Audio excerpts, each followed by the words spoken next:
भक्तों, हर हर महादेव। आइए रामायण पाठ्यक्रम में चौपाइयों का गायन करें, उनका भावार्थ समझें। पिछले भाग में हमने प्रभु श्री रामचंद्र जी के वनवास के प्रसंग का वर्णन किया था। आगे क्रम में हम उन्हीं चौपाइयों का गायन करेंगे और उनका भावार्थ समझेंगे। आइए चौपाइयों का गायन करते हैं, फिर उनका भाव समझेंगे। एक कलश भरी आनहि प्राणी, एक कलश भरी आनहि पानी, अजय नाथ कहि मृदुबानी। सुनि प्रिय बचन प्रीति अति देखी, राम कृपाल सुशील विसेखी। जानिय समित श्रिय मन माही, घरी कबिलम्बो कीन बट छाही। मुदित नारी नर देखहि शोभा, रूप यनूपन यन मनुलोभा। कोई प्रभु श्री रामचंद्र जी के लिए घड़ा में भरकर पानी लाता है और कोमल वाणी से कहते हैं कि नाथ आप आचमन कर लीजिए, हाथ मुंह धो लीजिए। और प्रभु श्री रामचंद्र उनकी प्रेम से सनी हुई वाणी को सुनकर उन पर श्री रामचंद्र जी ने कहा कि सीता जी थकी हुई जानकर प्रभु श्री रामचंद्र जी ने छाया में विश्राम किया। स्त्री पुरुष आनंदित होकर और उनको उनकी जो शोभा है प्रभु श्री रामचंद्र जी की और माता सीता की जो जोड़ी है, उनकी जोड़ी को देखकर नयन का सुख पा रहे हैं। अनपन रूप उनके नेत्रों और मनों को लुभा रहे हैं। जिस ग्राम और नगर से प्रभु श्री रामचंद्र जी गुजरते हैं, वहाँ के स्त्री और पुरुष प्रभु श्री रामचंद्र जी और माता जानकी के रूप को देखकर वह नेत्रों का लाभ प्राप्त करते हैं, आनंदित होते हैं। आगे एकटक सब सो हहि चहुओरा, रामचंद्र मुख चंद्र चकोरा। तरुण तमाल बरन तनु सोहा, देखत कोटि दन मनु मोहा। दामिनी बरन लखन सुठनी के, नख सिर सुभग भाव तेजी के। मुनिपत कठिन कते दूनीरा, सोहहि कर कमलनि धनु तीरा। प्रभु श्री रामचंद्र जी को शोभा को एकटक होकर यह चकोर चंद्रमा की ओर निहारता है, वैसे उस गांव के नगर नारी प्रभु श्री रामचंद्र जी और माता जानकी की ओर एकटक निहारते हैं। श्री रामचंद्र जी का नवीन तमाल के वृक्ष के रंग का श्याम शरीर अत्यंत शोभा दे रहा है, जिसे देखते ही करोड़ों कामदेवों को ही मन को मोहित हो जाए। बिजली के रंग से लक्ष्मण जी ही मालूम पड़ते हैं। वह नख से सिख तक सुंदर हैं और मन को बहुत भाते हैं। दोनों मुनियों के वलकल वस्त्र पहने हुए हैं और कमर में तरकस कसे हुए हैं। कमल के समान हाथों में धनुष बाण शोभित हो रहे हैं। जटा मुकुट शिष सुभग उर, भुजग नयन विशाल। शरद पर्व विधु बदन बर, लसद स्वेद कन जाल रामा। उनके सिरों पर सुंदर जटाओं के मुकुट हैं, वक्षस्थल और भुजा और नेत्र विशाल हैं और शरद पूर्णिमा के समान सुंदर मुखों पर पसीनों की बूंदें और पसीनों का जो समूह है, बूंदों का समूह है, वह उनके चेहरों पर सुशोभित हो रहा है। बरनी न जाई मनोहर जोरी, शोभा बहुत थोरी मति मोरी। राम लखन सिय सुंदरताई, सब चित वही चित मन तिलाई। उस मनोहर जोड़ी का वर्णन नहीं किया जा सकता है। बाबा कहते हैं वर्ण न जाए मनोहर जोड़ी, उन जोड़ी का वर्णन नहीं किया जा सकता है। उनकी शोभा बहुत अधिक है और मेरी मति बहुत थोड़ी है। श्री रामचंद्र जी और लक्ष्मण जी की सुंदरता सब लोग मन और चित्त बुद्धि तीनों को लगाकर देख रहे हैं। थके नारी नर प्रेम पियासे, मनहु मृगी मृग देखी दिया से। सिय समीप ग्राम तिय जाही, पूछत यतीश नेह सकुचाही।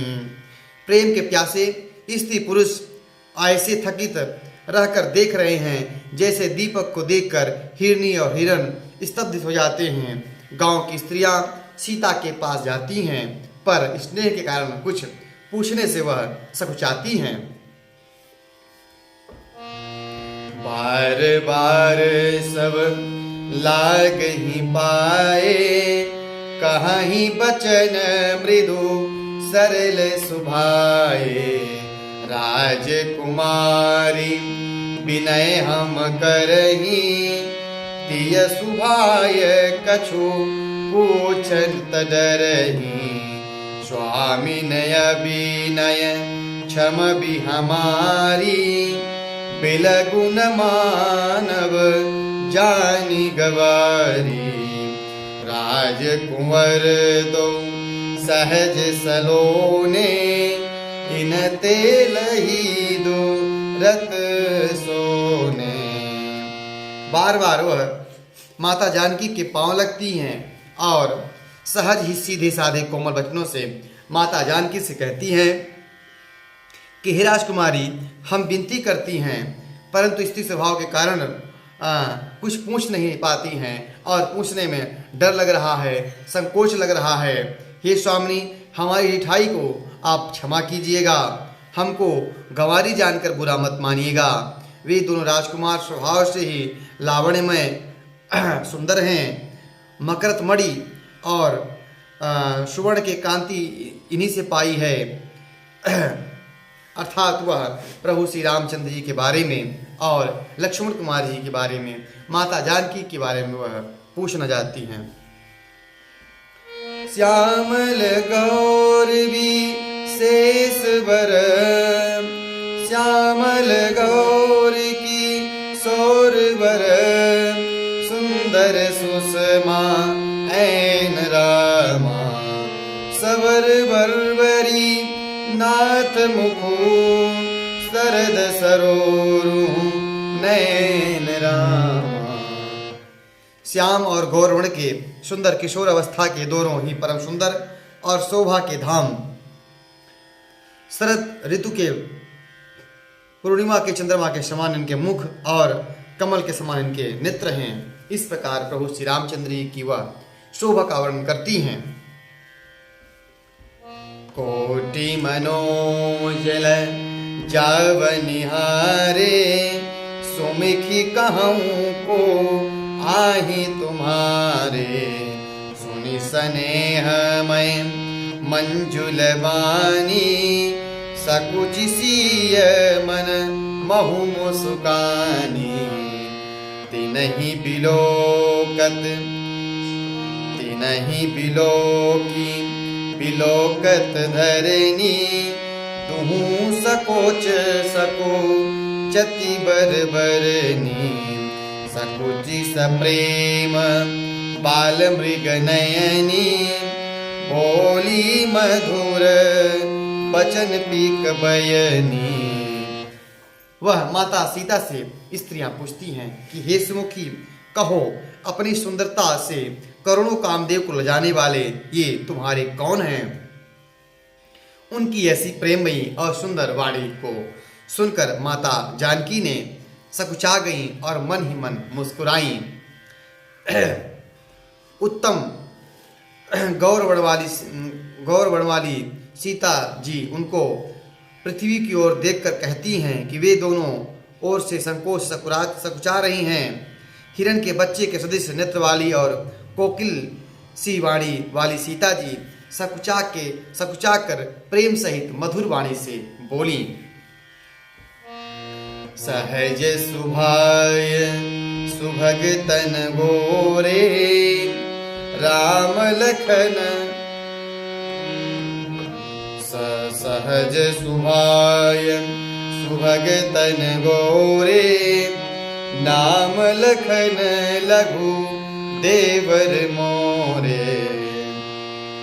बहुरी बदनु विधु अंचल धाकी प्रियतन चितई भौर भौह करी बाकी।